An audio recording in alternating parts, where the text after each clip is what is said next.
राम राम जी। आज की special class जो है हरियाणा ग्रुप डी खातर एस्टेट खातर बेहद काम आओगी। यह किताब हरियाणा वाणी हरियाणा करंट अफेयर के नाम से पूरे हरियाणा के अंदर उपलब्ध है। आप कहीं से भी इसको परचेज कर सकते हैं।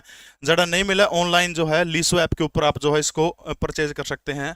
एड्रेस प्रॉपर तरीका दे दिया करो भाई। निम्न में से कौन सा स्थल पूर्व हड़प्पा संस्कृति का साक्षी है? पूर्व हड़प्पा सांस्कृतिक मतलब क्या है कि हड़प्पा सभ्यता जो है उससे पहले का जिक्र है। इसमें से कौन सा जो है स्थल जो है इसका साक्षी है? बात पूछ रखी है। ऑपरेशन थिएटर असिस्टेंट के अंदर आया हुआ प्रश्न है। भिवानी का मिथ्या तड़ है। इसके अलावा जो है नौरंगाबाद है भिवानी का, या फिर मिथ्या तड़ और नौरंगाबाद, या फिर इनमें से कोई नहीं। इस प्रश्न का उत्तर आपने बताने का काम करता है। सबसे पहले देखिएगा मिथ्या तड़। मिथ्या तड़ के अंदर जो है 1967 और 68 को 1967 और 68 के अंदर जो है खुदाई का काम किसके द्वारा किया गया था? डॉक्टर सूरजभान जो है सूरजभान के द्वारा खुदाई का काम किया गया था। कड़े मिथ्या तड़ के अंदर, ठीक है। डॉक्टर सूरजभान के द्वारा खुदाई का काम करवाने का काम वो किया था। इसके अलावा मिथ्या तड़ जो इसको क्या कहा जाता है? सिंधु सभ्यता का या फिर हड़प्पा सभ्यता जो है, सिंधु या फिर हड़प्पा सभ्यता का पूर्वी डोमेन किसको कहा जाता है? तो पूर्वी डोमेन किसको कहा जाता है? पूर्वी डोमेन किसको कहा जाता है? तो मिथ्या तल जो है सिंधु घाटी सभ्यता का पूर्वी डोमेन कहा जाता है। हरियाणा या फिर भारत में सबसे बड़ा स्थान किसको कहा जाता है? सबसे बड़ा स्थान भारत के अंदर, तो याद रखना राखीगढ़ी क्षेत्रफल की दृष्टि से सबसे बड़ा है। नंबर 2 के ऊपर कौन सा आता है? याद रखना आपने दक्ष खेड़ा जो है नंबर 2 के ऊपर आता है, ठीक है। अंतरराष्ट्रीय संग्रहालय कोई पूछे तो हरियाणा के अंदर पंचकूला के अंदर है। राज्य स्तरीय संग्रहालय कोई आपसे पूछे तो हरियाणा के हिसार जिले के राखीगढ़ी गांव के अंदर जो है राजकीय या फिर राज्य लेवल का संग्रहालय है। ये बात आपने बताना, ठीक है। तो मिथ्या तड़ के अंदर डॉक्टर सूरजभान के नेतृत्व के अंदर जो है यहाँ पर खुदाई हुई थी। 2-3 चीजें आपने याद रखना है। यहाँ से क्या क्या मिले थे? एक तो तांबे के जो है छल्ले मिले थे, 13 छल्ले, ठीक है। तांबे के 13 छल्ले उर्त मिले थे।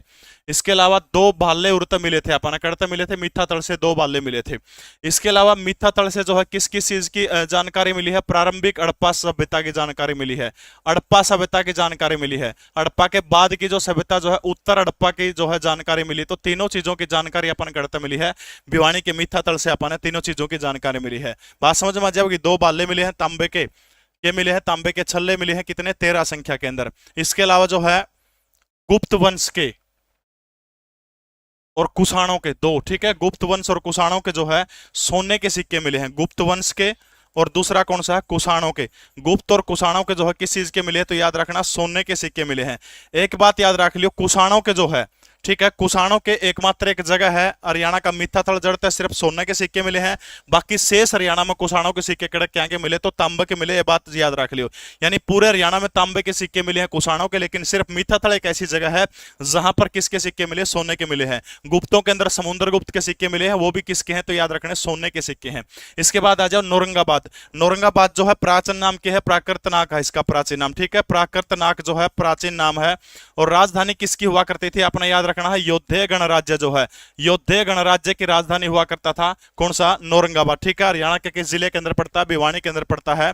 और सिक्के उरे भी कौन से मिले? कुषाण और गुप्त जो है इनके सिक्के मिले। कुषाण और गुप्त जो है इनके दोनों के सिक्के कहां से मिले हमें? तो याद रखना आपने नौरंगाबाद से मिले हैं, ठीक है। 2-3 बात अपना और नौरंगाबाद की याद रखनी है। महात्मा बुद्ध की 2 मूर्तियां उड़ते मिली है अपन, ठीक है। महात्मा बुद्ध की मूर्तियां, 2 मूर्ति जो कितनी मूर्तियां मिली हैं? 2 मूर्तियां महात्मा बुद्ध की उड़ते मिली है। सिक्के किस किस के मिले हैं? गुप्त और कुषाण कालीन सिक्के भी अपन करता मिले हैं, नौरंगाबाद से मिले हैं।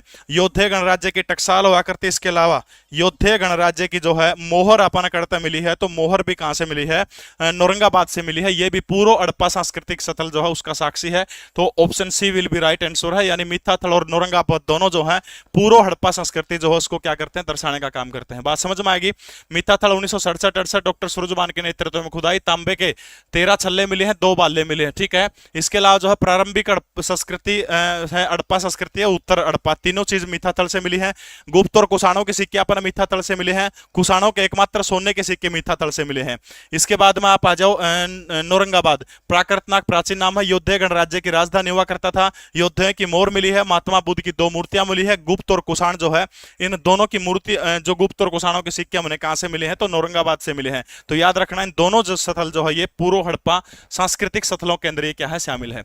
हरियाणा में थार रेगिस्तान की उपस्थिति के होने के कारण क्या होता है? एचएसएससी आईटी इंस्ट्रक्टर जो है 2020 के अंदर पूछा गया था। तो याद रखना हरियाणा के अंदर थार मरुस्थल का हिस्सा कितना है? तो 11% जो है हरियाणा के अंदर किसका हिस्सा है? थार मरुस्थल का। सूखा, रेत प्रवासन, मृदा लवणता या फिर मृदा अपरदन के कारण जो है हरियाणा के अंदर थार मरुस्थल है। तो फटाफट मुझे बताने का काम करिएगा।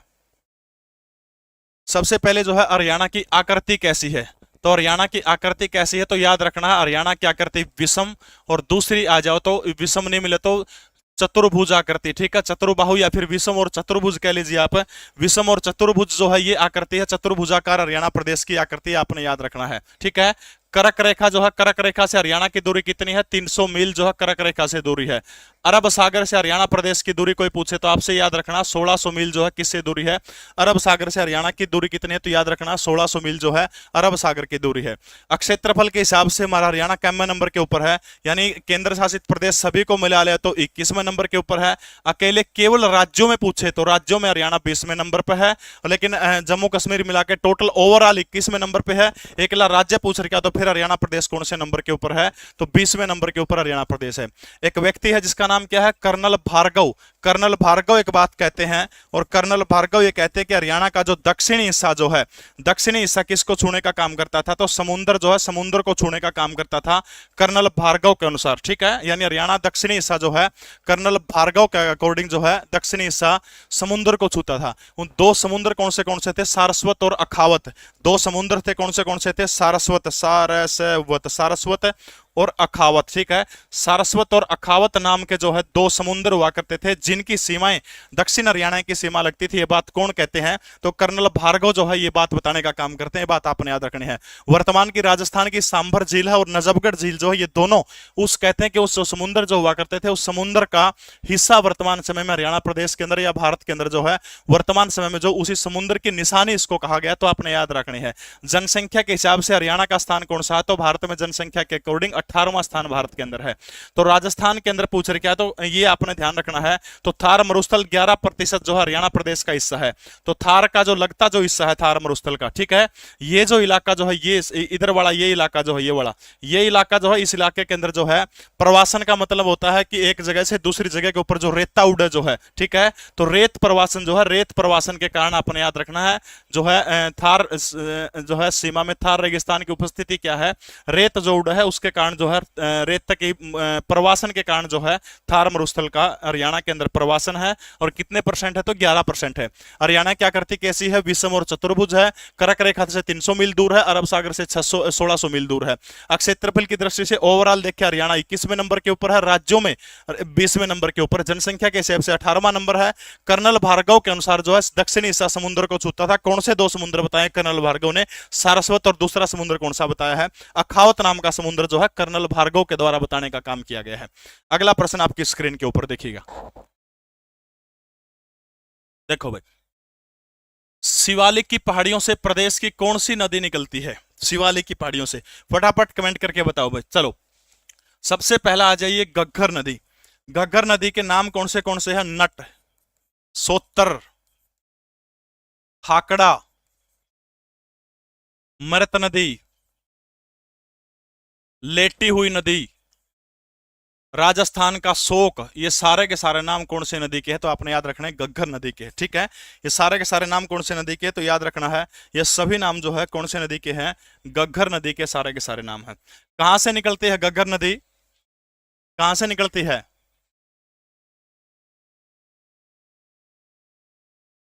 शिमला के पास में एक पहाड़ी, यहां पर पहाड़ी का नाम क्या है, डागशाई, कड़ता निकला है डागशाई की पहाड़ियों से निकलती है, ठीक है।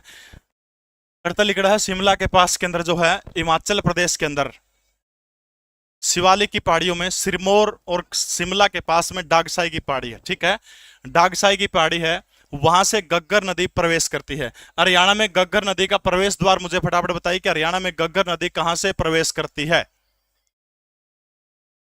हरियाणा नदी घग्गर कहां से प्रवेश करती, तो आपने याद रखना है हरियाणा नदी जो है कालका से प्रवेश करती है। पंचकूला के अंदर कौन सी जगह है, वो कालका, कालका से, यानी घग्गर नदी का प्रवेश द्वार हरियाणा में कौन सा है, तो कालका है, ठीक है। कौन सा है घग्गर नदी का हरियाणा में प्रवेश द्वार, तो आपने याद रखना कालका जो है, कालका हरियाणा के अंदर जो है घग्गर नदी का क्या है, प्रवेश द्वार है। समझ में आ गई। इसके बाद में पंचकुला में नो पूछ ले भाई ये गग्गर नदी जो है कि हरियाणा के अंदर जो है मैदानी भाग में कहां से प्रवेश करती है, तो कालका आने के बाद जो है यह नदी कौन से भाग के अंदर प्रवेश करती है, तो आपने याद रखना है मैदानी भाग के अंदर प्रवेश करती है। इसके बाद देखो यह नदी आ गई उड़ता है लिकड़ेगी यह नदी अंबाड़ा। अंबाड़ा का ठीक नीचे आपने कुरुक्षेत्र जिला देखा, लेकिन कुरुक्षेत्र को ध्यान दी यह नदी कड़ा चली जाओ है उरा कौन सा राज्य लागा है, तो पंजाब राज्य लागा है। नदी कड़ा चली जाओ गग्गर आप पढ़ने लग रहे हैं तो पंजाब में चले जाए, यानी कुरुक्षेत्र के अंदर जो है गग्गर नदी है ही नहीं। समझ में आ गई मेरी बात। कड़ा चली जाओ है या अंबाड़ा, अंबाड़ा के बाद में या कड़ा चली जाओ है अंबाड़ा के बाद में पंजाब में चली जाती है। और पंजाब का जिला उरा कौन सा, तो आपने याद रखना पंजाब का एक जिला लगता है पटियाला, पैग पटियाला, सलवार पटियाला, जुत्ती सारा सौदा उरा, ठीक है। पटियाला के बाद में नदी कड़ा चली जाओ है कैथल के अंदर आ जाओ, कैथल के बाद वापिस ये नदी पंजाब के अंदर चली जाती है और पंजाब का जिला कौन सा आ जाओ, और पंजाब का संगरूर जिला आ जाओ है।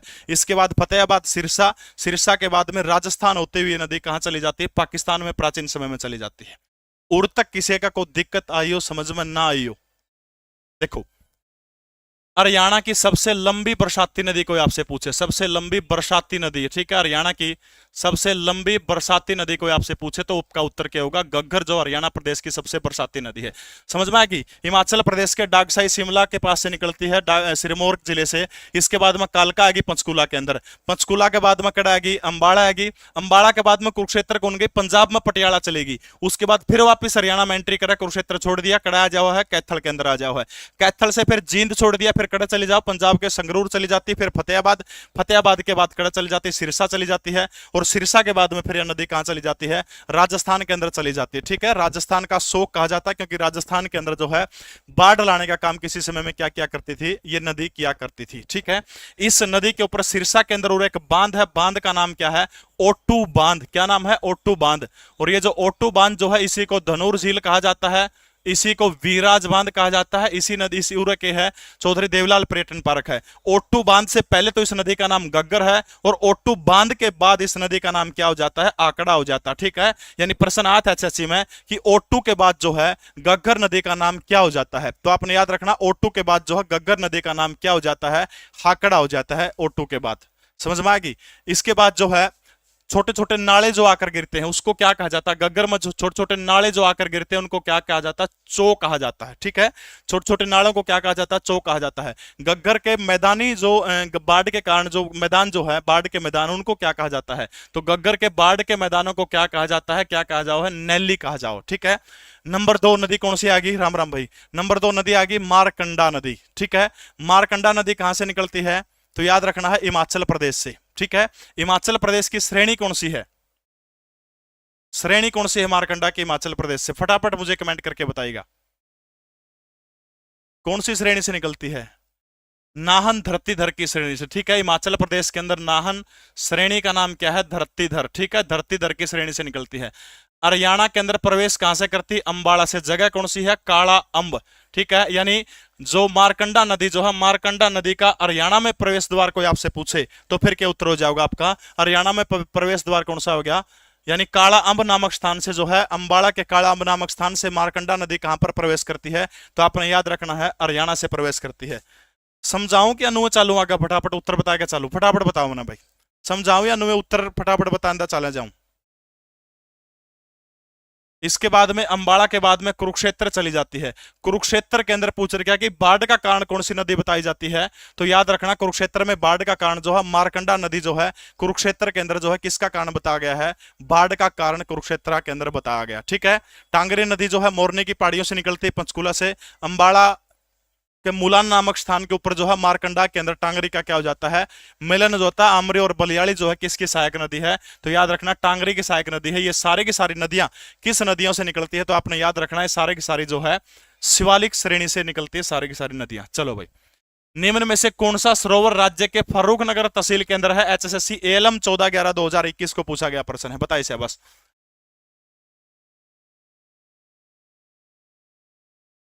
बताइए बस भाई।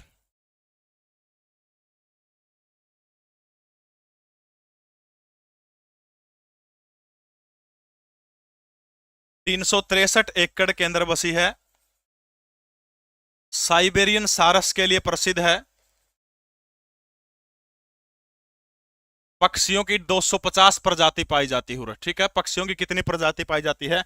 सुल्तानपुर का जिक्र है तो पक्षियों की 250 प्रजाति जो है सुल्तानपुर के अंदर पाई जाती है। ठीक है, और इसी सुल्तानपुर झील के अंदर अपने एक याद रखना है, से सुल्तानपुर सर्वाधिक विदेशी पर्यटक कोई आपसे पूछने का काम करे तो सर्वाधिक विदेशी पर्यटक कौन सी झील के ऊपर आते हैं? तो याद रखना है सुल्तानपुर झील के अंदर आते हैं। और ये किस तहसील के अंदर पड़ते हैं? जो फारूक नगर तहसील जो है, फारूक नगर तहसील के अंदर पड़ते, 363 एकड़ के अंदर है, साइबेरियन सारस के लिए प्रसिद्ध है।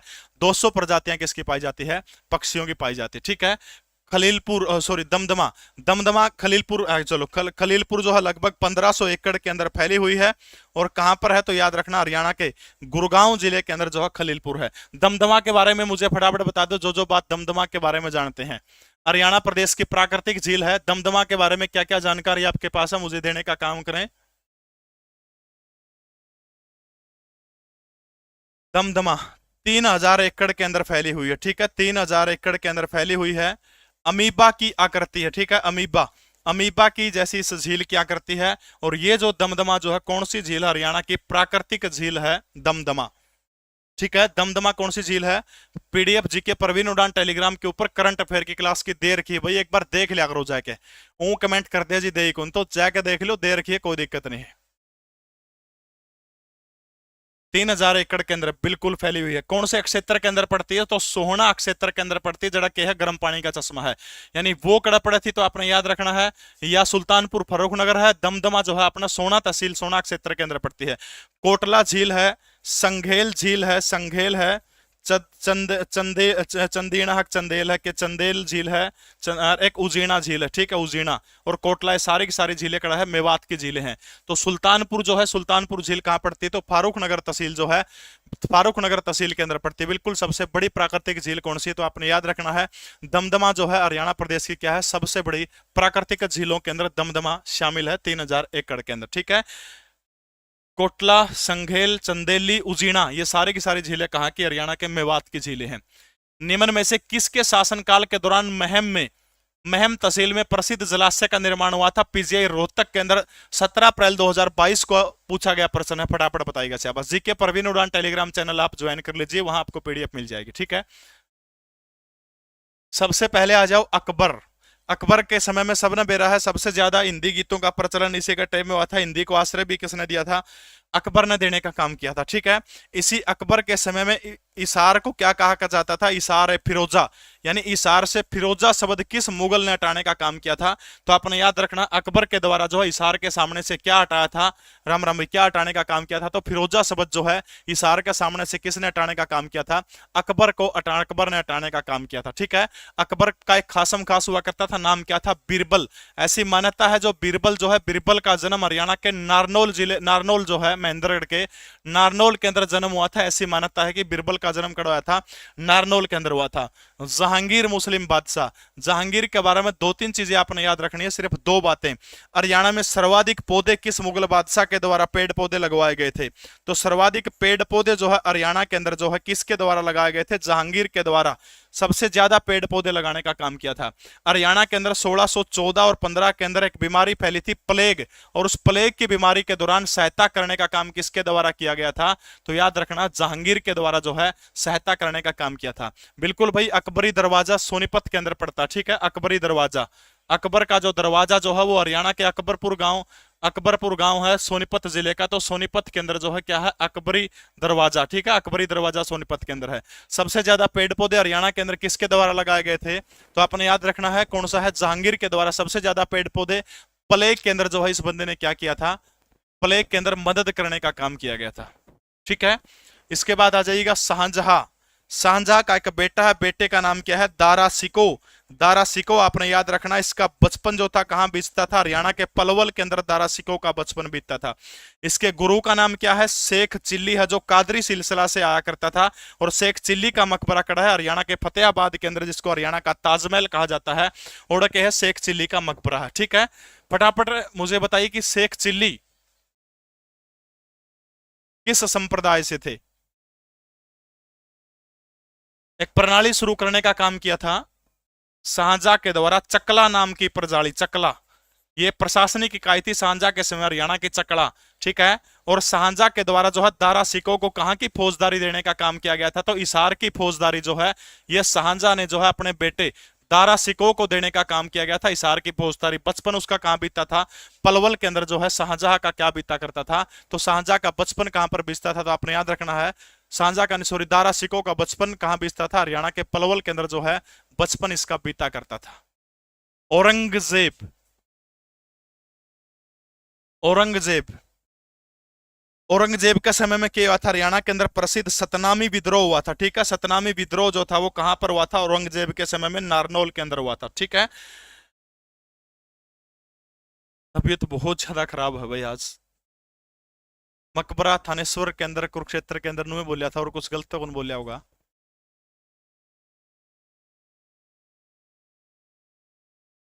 अहीर प्रशासन की, अहीरवाड़ की स्थापना, अहीर राज्य की स्थापना हुई थी औरंगजेब के समय में, किसने करी थी, नंदराव अहीर के द्वारा जो है ये स्थापना करने का काम किया था। बाद में नंदराव अहीर ने ही रेवाड़ी का क्या बसाया था, तो दारूहेड़ा बसाने का काम किया था, ठीक है। शाहजहां का एक चेला था जिसका नाम क्या था, सैदू कलाल, क्या नाम था, सैदू कलाल। इसी सैदू कलाल के द्वारा जो है महम की बावड़ी जो थी वो किसके द्वारा बनाई गई थी, तो शाहजहां का शासनकाल के दौरान जो एक शख्स हुआ करता था 1658 के आसपास जो सूबेदार था, 1658 और 59 के आसपास जो है क्या किया गया था, तो शाहजहां के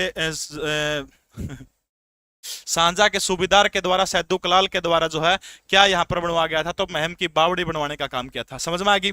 अकबर ने हिसार के आगे से फिरोजा शब्द हटवाया था, बिरबल का जन्म नारनौल में हुआ था। जहांगीर ने सबसे ज्यादा पेड़ पौधे प्लेग से सहायता करने का काम किया था। शाहजहां का बेटा दारा सिकों का बचपन पलवल में बीता था। शेख चिल्ली दारा सिकों का गुरु था। मकबरा अपने बेरा कड़ा पड़ा इसका थानेश्वर के अंदर पड़ा है।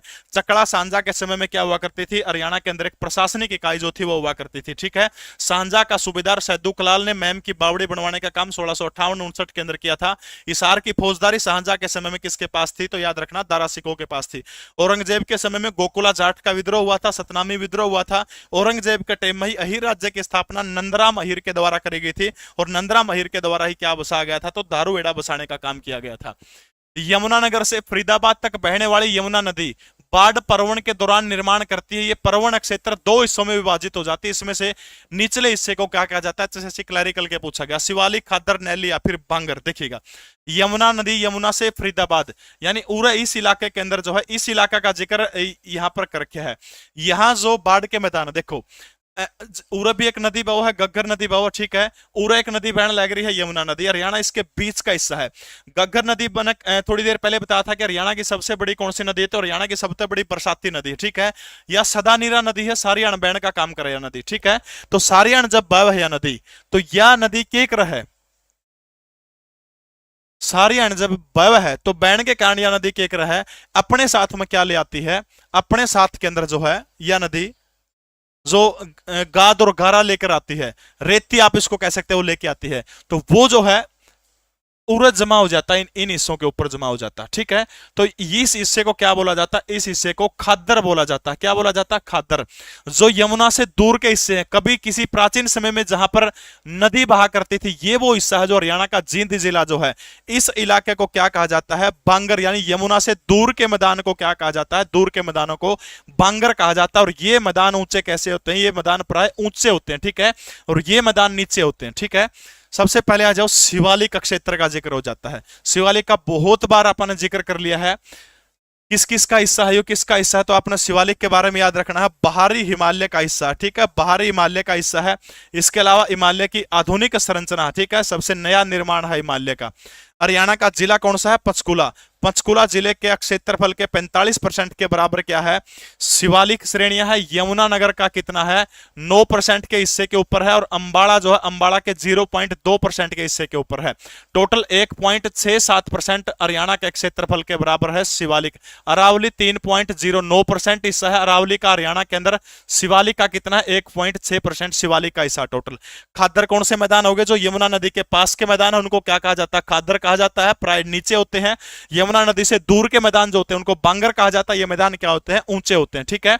खादर समझ में आ गया। नैली क्या होते हैं, गग्गर नदी के द्वारा जो बाढ़ के जो मैदान जो होते हैं, गग्गर नदी के बाढ़ के मैदान, उनको क्या कहा जाता है, उनको नैली कहा जाता है, ठीक है। गग्गर के बाढ़ के मैदान को क्या कहा जाता है, बाढ़ के मैदानों को। तो याद रखना, गग्गर के बाढ़ के मैदानों को क्या कहा जाता है, नैली कहा जाता है। किस किस का प्रश्न का उत्तर तो सबका समझ में आ गया होगा। सीधा दे रखा है, निचले हिस्से को क्या कहा जाता है, ठीक है। निचला हिस्सा आ जाओ, तो ये निचला हिस्सा हो गया। ऊंचा हिस्सा पूछ ले तो फिर बांगर हो गया, ठीक है। दूर का मैदान पूछ ले तो बांगर हो जाओगा। नजदीक का पूछ ले है, ठीक है, नजदीक का पूछ ले तो फिर खादर हो जाओगा। समझ में आ गई बात। शिवालय आधुनिक निर्माण है, बाहरी हिस्सा है। और खादर जो है आप बता दिया, यमुना नदी के पास के मैदान जो है ऊंचे मैदान, ठीक है।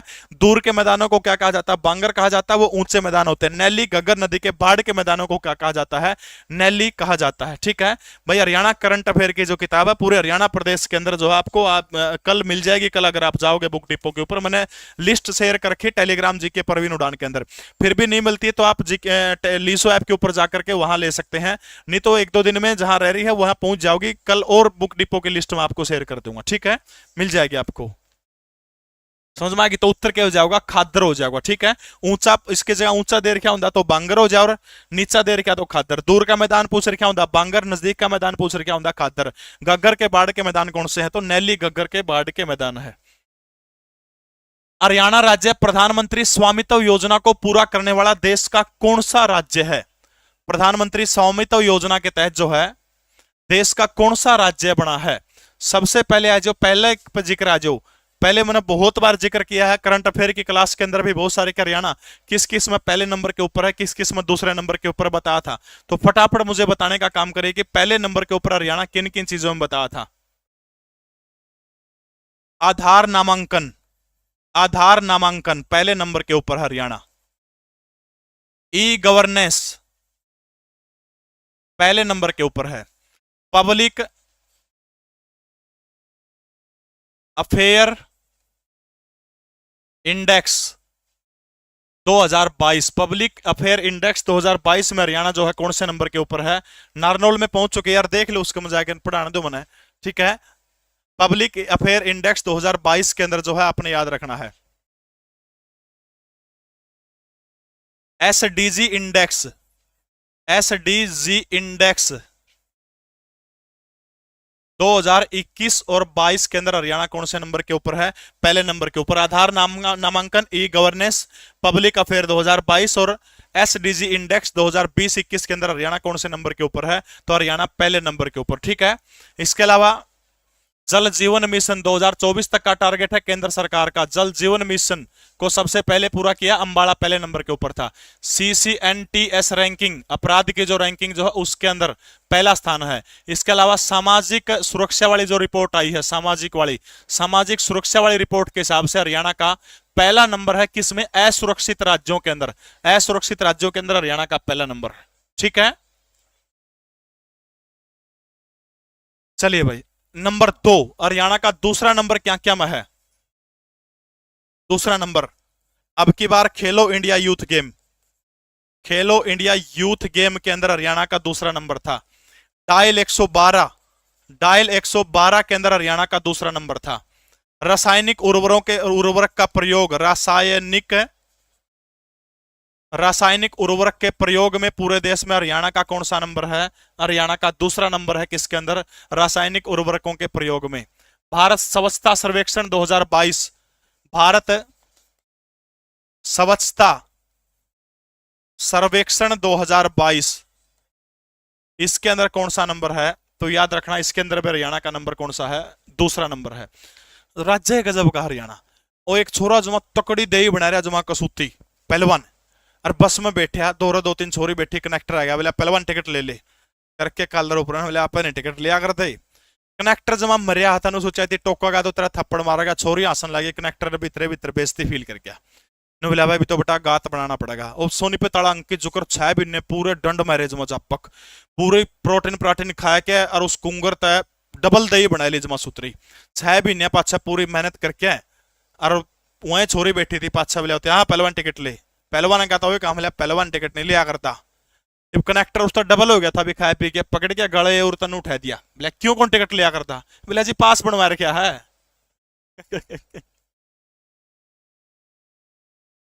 खेलो इंडिया यूथ गेम, डायल 112, रासायनिक उर्वरक और भारत स्वच्छता सर्वेक्षण के अंदर जो है हरियाणा प्रदेश का नंबर कौन सा है? दूसरा नंबर है।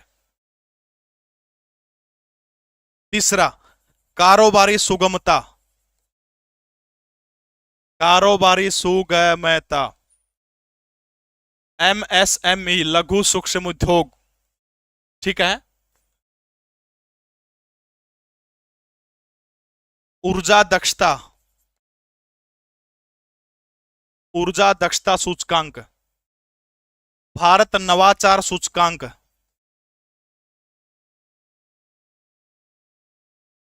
नीति आयोग का स्कूल सूचकांक, नीति आयोग का स्कूल सूचकांक। इस क्लास की पीडीएफ भी जीके परवीन उड़ान टेलीग्राम चैनल के ऊपर आपने दे दूंगा, ठीक है। चौथे नंबर के ऊपर फटाफट बताओ हरियाणा क्या क्या मर रहा था। चौथे नंबर जो है, चौथे नंबर के ऊपर हरियाणा किस किस चीज में रहा है?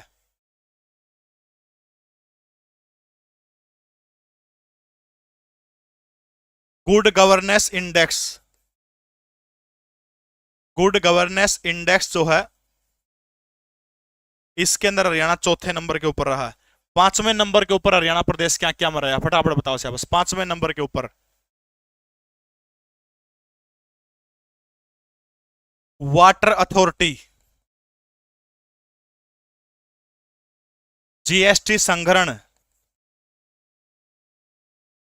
खुले में शौच, खुले में शौच मुक्त, पर्यावरण संरक्षण रैंकिंग 2022। ले भाई स्क्रीनशॉट ले लो, किसान लेना तो कड़ा कौन पाओ डाटा छोटे छोटे के बैच क्लास में हो जानू के वो कर रहा है, ठीक है। जीएसटी में पांचवा बता दिया लब, ठीक है। ये पांचवा हो गया। जीएसटी संग्रहण के अंदर कौन सा नंबर है? तो जीएसटी के अंदर पांचवा है, ये पांचवा हो गया। लिखाई थोड़ी बूंदी है, बोल। वाटर अथॉरिटी, जीएसटी संग्रहण, खुले में शौच मुक्त, पर्यावरण संरक्षण 2022 रैंकिंग के अंदर, ठीक है।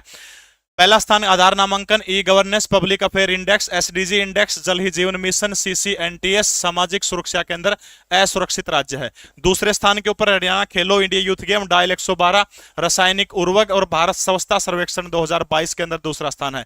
तीसरे स्थान के ऊपर कारोबारी सुगमता, लघु सूक्ष्म उद्योग, ऊर्जा दक्षता सूचकांक और भारत नवाचार सूचकांक, नीति आयोग का स्कूल सूचकांक। चौथे नंबर के ऊपर गुड गवर्नेंस इंडेक्स के अंदर, पांचवें नंबर के ऊपर जो है वाटर अथॉरिटी, इसके अलावा जीएसटी संग्रहण, खुले में शौच मुक्त, पर्यावरण संरक्षण रैंकिंग 2022, ठीक है।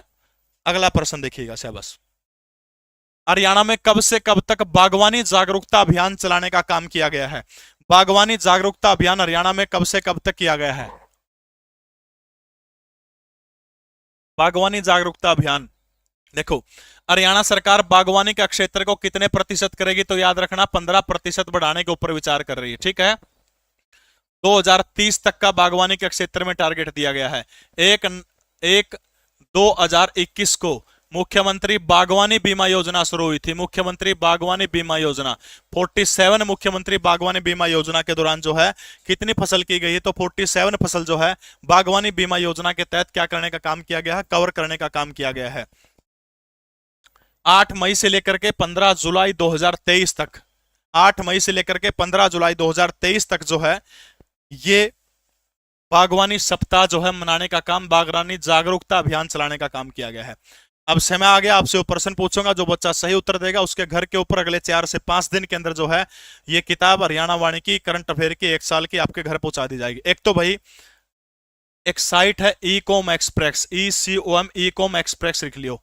आपके पास में आप जो भी ऑनलाइन ऑर्डर करो व्हाट्सएप के ऊपर एक पर्ची हुआ ई कॉम की, उस पर बार कोड लग गया, उस पर 8-10 अंक का एक नंबर है। ई कॉम एक्सप्रेस की साइट पर जाके उसमें वो नंबर घेर दिया करो, नो मेरा पट जा, मेरा खून ना पिया करो, कड़ा पहुंच लीजिए। नहीं मैं ऑनलाइन ऑर्डर बंद करूं भाई, पूछ लूं। ई कॉम एक्सप्रेस की साइट के ऊपर जाके आप ट्रेस कर सकते हो। बहुत बहुत धन्यवाद सुरजीत बेनीवाल।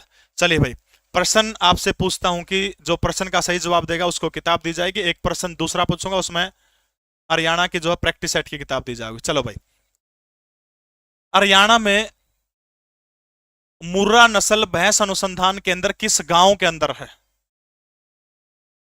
हरियाणा में मुर्रा नस्ल भैंस अनुसंधान केंद्र किस गांव के अंदर है? मुर्रा नस्ल भैंस अनुसंधान केंद्र किस गांव के अंदर है? बहुत आसान है। मुर्रा नस्ल भैंस अनुसंधान केंद्र किस गांव के अंदर है? चलो भाई, बहुत बढ़िया, सबके उत्तर आ रहे हैं, बहुत बढ़िया, शाबाश। उत्तर आ चुका, जिसने भी सही दिया है मुझे नाम पता चल चुका है। 1350 तो लाइव देखने लग रहे हैं, लाइक 700, शर्म की बात है यार, बढ़ाओ बस ना थोड़ा। हाँ, इस किताब को जीतने का काम किया है विकास ने, जो हमारे मॉडरेटर हैं, और इनको विकास बहुत बहुत बधाई हो आपको। ये किताब खांडा खेड़ी जिला हिसार के अंदर मुर्रा नस्ल भैंस अनुसंधान केंद्र खांडा खेड़ी हिसार के अंदर है, और ये किताब आपको मिलेगी 90 509 61 500। मेरे व्हाट्सएप नंबर के ऊपर अपना एड्रेस और आधार कार्ड छोड़ देना, आपको ये किताब मिल जाएगी, ठीक है। अगला प्रश्न देखिएगा भाई। हरियाणा राज्य आधुनिक कृषि उपकरणों के आदान प्रदान के लिए राज्य ने किस देश के साथ में समझौता करने का काम किया गया है? कृषि उपकरणों के आदान प्रदान के लिए हरियाणा राज्य ने कौन से देश के साथ में समझौता करने का काम किया? कैप्टन अभिमन्यु का गांव है खांडा खेड़ी, नारनौल तहसील का गांव है, नारनौल हल्के का। इजराइल, इजराइल के साथ में जो है, याद रखना, हरियाणा ने कौन सी योजनाएं तैयार करी है? बागवानी योजनाएं, ठीक है। बागवानी के क्षेत्र में इजराइल कर रहा है। दूसरा, इजराइल के साथ में हरियाणा की जल संरक्षण, ठीक है, जल संरक्षण के ऊपर इजराइल काम कर रहा है, ठीक है। पशुओं की नस्ल ताऊ कड़ता सुधरवाओ का ताऊ खट्टर पशु नस्ल, तो याद रखना पशुओं की नस्ल जो है ये ब्राजील से जो है, ब्राजील के साथ में पशुओं की नस्ल सुधारने के लिए हरियाणा का क्या हुआ? समझौता हुआ है। तो फटाफट प्रश्न बताइए कि हरियाणा राज्य आधुनिक कृषि उपकरणों के लिए किस देश के साथ में जो है सहयोग कर रहा है आपस के अंदर? फटाफट बताइएगा, शाबाश। बिल्कुल, एकीकृत जल प्रबंधन प्रणाली के लिए जो है अपने याद रखना है इजराइल के साथ में। तो ये जो है किसके लिए कर रहा है? तो याद रखना अपना जापान के साथ में जो है आधुनिक कृषि उपकरणों के साथ में हरियाणा किसके साथ में सहयोग कर रहा है? तो आपने याद रखना जापान जो है, जापान के साथ में हरियाणा प्रदेश का एक बॉन्ड है, ठीक है। अरे हटा दूंगा यार, लोगों ना खून पियो यार। इजराइल के साथ एकीकृत जल प्रबंधन प्रणाली, बागवानी के क्षेत्र, पशुओं की नस्ल का पूछ ले हुआ है तो ब्राजील का, कृषि उपकरणों के आदान प्रदान का समझौता पूछ ले हरियाणा का किसका गला हुआ है? तो याद रखना जापान का गला हुआ है। हरियाणा के अंदर कितने कृषि जलवायु क्षेत्र हैं? ITI 25/12/2021 के अंदर पूछा गया, 2 3 6 5 कितने कृषि जलवायु क्षेत्र है? दीपक गोस्वामी, अगर आपने सबसे पहले उत्तर दिया है तो मैं चेक कर लूंगा, आप मुझे व्हाट्सएप के ऊपर छोड़ देना अपना। देखो, हरियाणा जो है आप सभी को पता है किससे दूर है? समुद्र से दूर है। समुद्र से दूर होने के कारण हरियाणा की जलवायु किस तरह की? तो महाद्वीपीय जलवायु हरियाणा प्रदेश के अंदर पाई जाती है, ठीक है। देखो, सर्वाधिक वर्षा हरियाणा के अंदर, सर्वाधिक वर्षा कड़ा हुआ है अंबाला जिले के अंदर, ठीक है, अंबाला जिले के अंदर। कम वर्षा हरियाणा के अंदर कड़ा हुआ सबसे कम तो हरियाणा का सिरसा जिला है। एक स्थान के ऊपर अगर मैं बात करूं तो एक स्थान के ऊपर सबसे ज्यादा वर्षा हरियाणा के अंदर छछरौली यमुनानगर के अंदर। एक स्थान के ऊपर सबसे कम वर्षा की अगर मैं बात करूं तो हरियाणा का जिला कौन सा है? लोहारू जिला, ठीक है। सर्वाधिक वर्षा कौन से भाग के अंदर होती है? तो याद रखना है उत्तर पूर्वी भाग के अंदर सर्वाधिक वर्षा होती है। कम वर्षा हरियाणा के अंदर कौन से भाग के अंदर होती है? तो दक्षिणी भाग जो है हरियाणा के दक्षिणी भाग के अंदर बरसात क्या होती है? कम होती है, ठीक है, दक्षिणी भाग के अंदर कम होती है। औसत वर्षा हरियाणा के अंदर कितनी है? 40 से 55 सेंटीमीटर जो है औसत वर्षा हरियाणा प्रदेश के अंदर मानी गई, ठीक है। औसत वर्षा कितनी है? 40 से 55 जो है ये औसत वर्षा मानने का काम हरियाणा के अंदर किया गया है। दक्षिणी पूर्वी मानसून, ठीक है, दक्षिणी पूर्वी मानसून, ये जो दक्षिणी पूर्वी मानसून जो है हरियाणा में कहां से आती है? बंगाल की खाड़ी से आती है, और इन्हीं से दक्षिणी पूर्वी मानसून से क्या होती है? हरियाणा के अंदर बंगाल की खाड़ी से सर्वाधिक वर्षा होती है दक्षिणी पूर्वी मानसून के द्वारा, ठीक है, सर्वाधिक वर्षा। सर्दियों में जो वर्षा है उसको क्या कहा जाता है? गेहूं का टेम्पो, कोरलान का टेम्पो जो वर्षा कर रहा है उसको क्या कहा जा रहा है? मावट कहा जाता है, ठीक है। कोरलान का टेम्पो आ रहा है गेहूं का मीठा मीठा जड्डा, तो उसको क्या कहा जाता है? मावट कहा जाता है। हरियाणा का सर्वाधिक शुष्क जिला, हरियाणा का सर्वाधिक शुष्क जिला कोई आपसे पूछे तो महेंद्रगढ़ सर्वाधिक शुष्क जिला है। हरियाणा का अर्ध शुष्क जिला कोई आपसे पूछे तो याद रखना हरियाणा का हिसार जिला अर्ध शुष्क है। हरियाणा का सबसे गर्म, हरियाणा का सबसे ठंडा, और जरा चमकीली धूप लिकड़ हजमा, चमकीली धूप, ये तीनों का उत्तर हरियाणा का हमारा हिसार जिला आ जाएगा। सबसे गर्म, सबसे ठंडा और जहां पर चमकीली धूप निकलती है वो इलाका कौन सा होगा? हरियाणा का हिसार जो है। ठीक है, दो प्रकार की जलवायु हरियाणा के अंदर जो है, उपोष्ण कटिबंधीय जलवायु पाई जाती है जो शिवालिक की श्रेणी के अंदर, और जो है शेष भाग के अंदर जो है उष्ण कटिबंधीय स्टेपी जलवायु पाई जाती है। ठीक है, अच्छा, हरियाणा के अंदर वर्षा ऋतु के आगमन की सूचना कौन सा त्योहार देता है?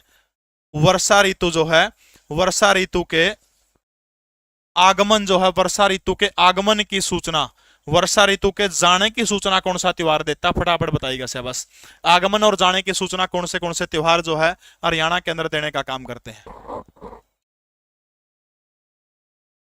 पाछे का आज तक की पत्रकार आएगी हरियाणा में, माइक ला दिया मुंह का, बोला ये लोग जो पूछने लगे किसे तो मलंग था हरियाणा का, बोला ये लोग जो इंटरनेट के ऊपर अश्लीलता फैला रहे हैं इनको आप किस तरीके से देखते हैं?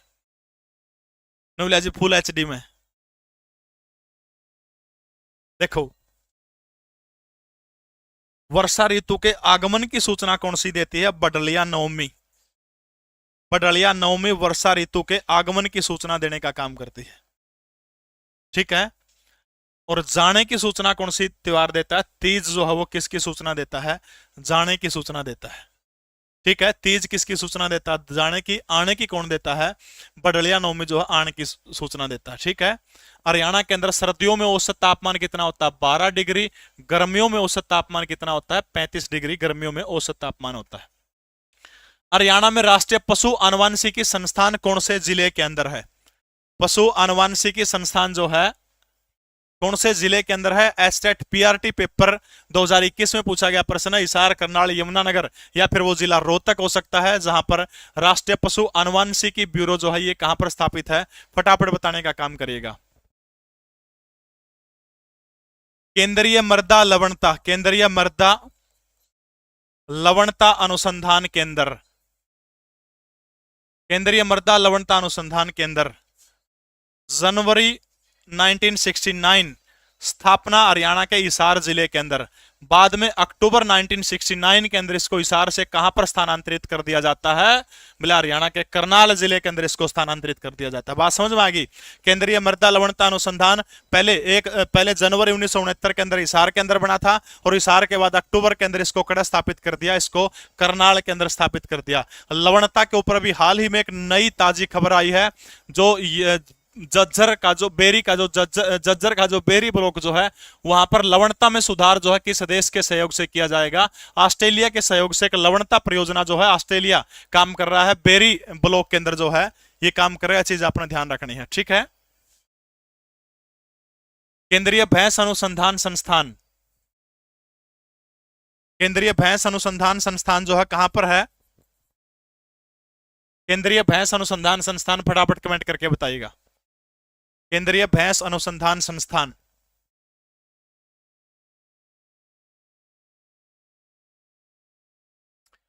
भेड़ प्रजनन केंद्र 1968 के अंदर लगा था, हरियाणा के हिसार जिले के अंदर है। कौन सी योजना के तहत लगा था? तो याद रखना कोलंबो परियोजना के तहत इसको लगाया गया था। ठीक है, कोलंबो परियोजना के तहत इसी हिसार के जो भेड़ प्रजनन केंद्र जो है इन्होंने डोली नाम की भेड़ का क्लोन तैयार करने के लिए जाना जाता है। ठीक है, डोली नाम की भेड़ के जो है क्लोन के लिए जाना जाता है। बिल्कुल हरियाणा के हिसार जिले के अंदर जो है 1985 के अंदर क्या हुई थी? इसकी स्थापना हुई थी। पशु आनुवंशिकी ब्यूरो पूछा गया, फटाफट कमेंट करके बताइएगा कहां पर है पशु आनुवंशिकी संस्थान? पशु आनुवंशिकी संस्थान की स्थापना साल 1984 के अंदर कर्नाटका के बेंगलुरु शहर के अंदर हुई थी और बाद में फिर 1985 के अंदर इसको शिफ्ट करने का काम हरियाणा के कौन से जिले के अंदर कर दिया? करनाल जिले के अंदर कर दिया।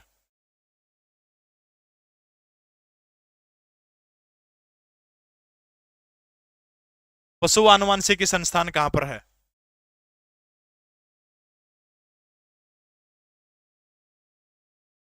बिल्कुल 84 में बेंगलुरु था, 85 में कड़ा ले आए, इसको करनाल के अंदर ले आए।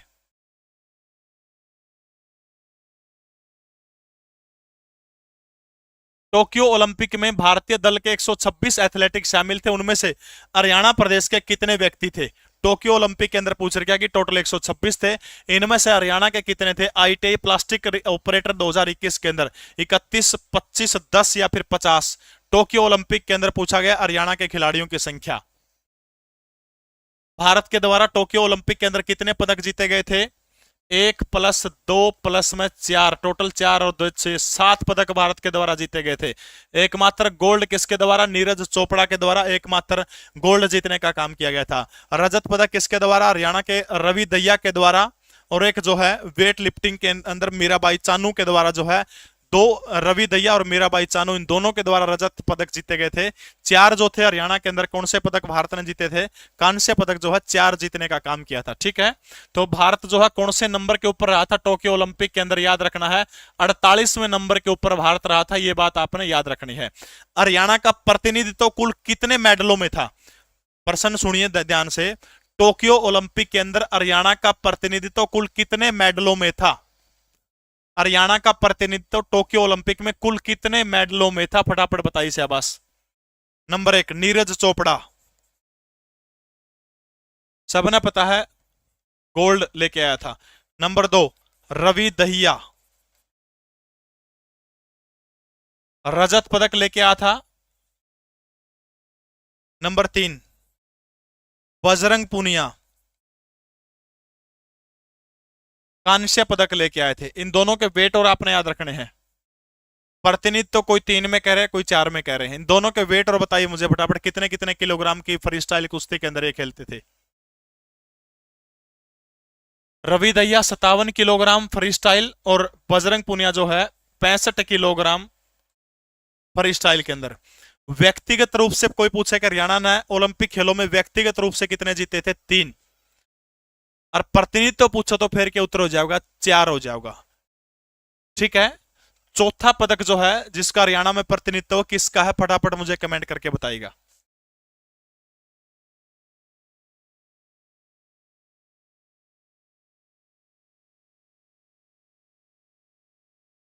बताओ शाबाश।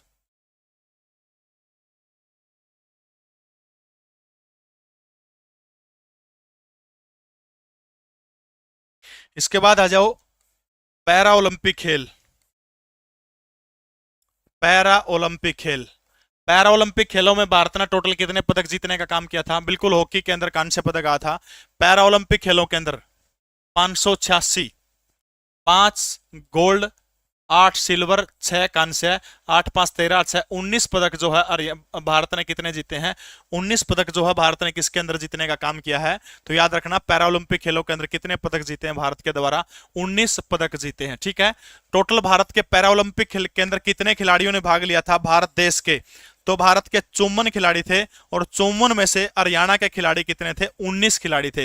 हरियाणा के 5 खिलाड़ी हैं, और 5 खिलाड़ियों ने पदक कितने जीते हैं टोक्यो पैरालंपिक के अंदर? 6 पदक जो है 5 खिलाड़ी हैं हरियाणा के, 5 खिलाड़ियों के द्वारा कितने पदक जीतने का काम किया गया है? 6 पदक जीतने का काम किया गया है। यानी 2 तो हरियाणा के खिलाड़ियों ने पैरालंपिक के अंदर गोल्ड जीते हैं। 2 कौन से हैं? मनीष नरवाल, मनीष नरवाल का खेल मुझे बताइए। नंबर 2 कौन सा हो गया? नंबर 2 हो गया सुमित अंतिल। सुमित अंतिल का खेल भी फटाफट मुझे बताने का काम करिएगा। ठीक है, सुमित अंतिल खिलाड़ी 2, 5 से पदक 6 हैं। इसके बाद आ जाओ रजत पदक। रजत भी कितने जीते हैं? रजत 2 जीतने का काम किया गया है।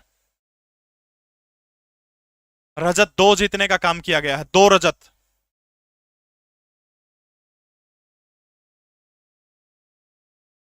सिंगराज अधाना और योगेश कथुनिया,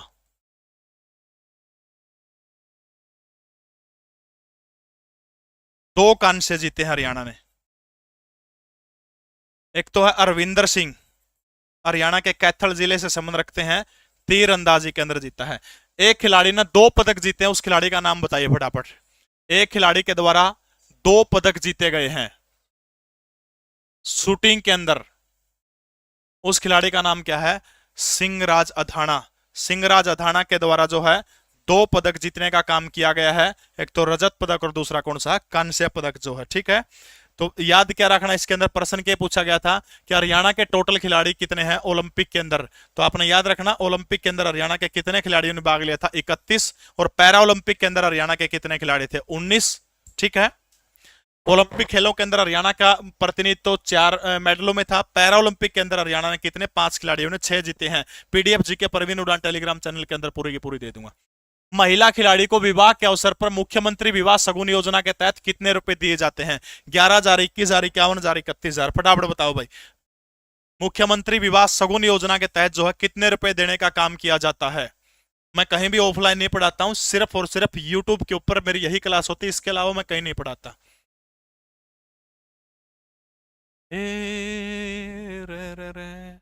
देखो भाई, मुख्यमंत्री विवाह सगुन योजना, अगर आपने न्यूनतम, अधिकतम,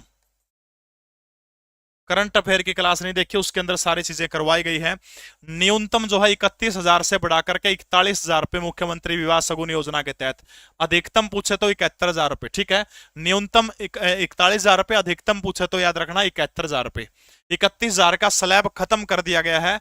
अब जो है 31 की जगह कौन सा आ गया? 41,000 रुपए आ गया, ठीक है। देखो भाई, विधवा, बेसहारा, अनाथ और बीपीएल, इनमें से कोई है, किसी की लड़की की शादी है, तो हरियाणा सरकार कितने रुपए देने का काम करती है? 51,000 रुपए। विधवा, बेसहारा, अनाथ, ठीक है, 51,000 रुपए जो है हरियाणा सरकार देने का काम करती है। अगर 51 दिए जाओ, अगर दोनों पति पत्नी दोनों विकलांग है, नवविवाहित जोड़ा ब्यानदे मतलब विकलांग है, दिव्यांग है, तब भी हरियाणा सरकार कितने दे? 51,000 रुपए दे है। तो खिलाड़ियों को जो 31 मिलते थे, तो न्यूनतम राशि कितनी होगी? 41,000 रुपए होगी। ऑप्शन पुराना है, पुराना उठाया गया है, ठीक है। राज्य के किस व्यक्ति की जीवनी को स्कूली पाठ्यक्रम के अंदर शामिल करने का काम किया गया है? किस व्यक्ति की जीवनी को स्कूली पाठ्यक्रम लाई कर दो, गलत गलत ना करो, बताओ शाबाश। महाराजा अग्रसेन, अगर साम्राज्य के बहुत बड़े व्यक्ति, इन्हीं के नाम से अंतरराष्ट्रीय हवाई अड्डा हरियाणा के हिसार के अंदर किसके आकार का बना हुआ है? संघ के आकार का हरियाणा का हिसार हवाई अड्डा जो है 4,000 से ऊपर एकड़ का है। राजा सूरजमल हिंडन नदी के किनारे जिनकी धोखे से हत्या कर दी गई थी। लियाकत अली खान, जन्म हरियाणा के करनाल के अंदर हुआ था, पाकिस्तान के पहले प्रधानमंत्री थे। लियाकत बाग रावलपिंडी के पास में इनकी हत्या करने का काम कर दिया था। बाबा रामदेव का जन्म कहां पर हुआ था? महेंद्रगढ़ के अंदर हुआ था, पतंजलि के वो है। तो महाराजा अग्रसेन जो है, महाराजा अग्रसेन का जो जीवन चरित्र जो है, इसको कहां पर शामिल करने का काम किया गया? तो आपने याद रखना, महाराजा अग्रसेन का जीवन जो है, ये हरियाणा के अंदर जो है पाठ्यक्रम के अंदर इसको शामिल करने का काम किया गया है, महाराजा अग्रसेन। दोस्तों, तबीयत खराब है सच में, बस इतना ही पढ़ा पाऊंगा। पीडीएफ आपको जीके परवीन उड़ान टेलीग्राम चैनल के अंदर दे दूंगा। माफी चाहता हूं, बोला नहीं जा रहा, सच में तबीयत खराब है। कल हमारी क्लास होगी, कल थोड़ी लंबी क्लास कर देंगे। आज के लिए इतना ही, बहुत बहुत धन्यवाद आप सभी का। तो ये किताब जिसने जीती थी उसके घर पहुंचा दी जाएगी भाई, पूरे हरियाणा प्रदेश के अंदर। करंट का वह क्लास देख लियो और या पढ़ लियो, और ये सारी क्लास देख लियो, करंट का डाटा नहीं छूटेगा, सारी एक एक चीज बांध के दे रखी इस किताब के अंदर, ठीक है। किसी ने प्रैक्टिस अपनी जांचने का काम करना तो 15 प्रैक्टिस सेट बेहतरीन चीज है, ये आप देख सकते हैं, ठीक है। ऑनलाइन अगर आपने प्रैक्टिस सेट चाहिए तो डी ग्रुप के 200 plus practice set online mode के ऊपर आपको मिलेंगे। शायद हरियाणा प्रदेश के अंदर इतना सस्ता किसी के द्वारा नहीं किया गया। बस 1 मिनट आपने दिखा दूं, ठीक है। किसी के द्वारा इतनी चीजें जो है, इतना सिस्टम कोई भी कौन देने लग रहा। www.lisoapp.com आपने वेबसाइट खोलनी है, अनलॉक सबके हो जाएंगे, कोई दिक्कत नहीं है। सिर्फ 99 रुपए जो है इसके अंदर आपसे चार्ज करने का काम किया जाएगा। वेबसाइट खुल दे, हरियाणा सीटी ग्रुप डी के ऊपर आप जैसे ही क्लिक करोगे, ठीक है, ये क्लिक कर दिया। क्लिक करने के बाद देखो इसके अंदर ग्रुप डी के अंदर के दे रखा है। मॉक टेस्ट 241 है ग्रुप डी के, ठीक है। चैप्टर वाइज 140 है, लेटेस्ट 25 है, टेस्ट बुकलेट 76 है, प्रीवियस ईयर के 4 है, टोटल 245 टेस्ट अकेले डी ग्रुप के हैं। और सिर्फ कितने रुपए लिए जा रहे हैं? 99 रुपए, वो भी 1 साल के लिए। 10,000 मॉक टेस्ट है टोटल इसके अंदर, 99 रुपया के अंदर 10,000 मॉक टेस्ट, ठीक है। और 1 साल की वैलिडिटी, 50 प्लस एग्जाम कवर होंगे। और कोई बैच अपना लीसो ऐप के ऊपर लेना तो लीसो 25 कूपन कोड लगा दीजिएगा आप, ठीक है। 25% का डिस्काउंट आपको मिलेगा। ये www.lisoapp.com पर आप ले सकते हैं, ठीक है। तो बहुत बहुत धन्यवाद भाई, कल मिलते हैं अगली क्लास के अंदर। जीके परवीन उड़ान टेलीग्राम चैनल में सारी पीडीएफ दे दूंगा, ठीक है। बहुत बहुत धन्यवाद सभी का।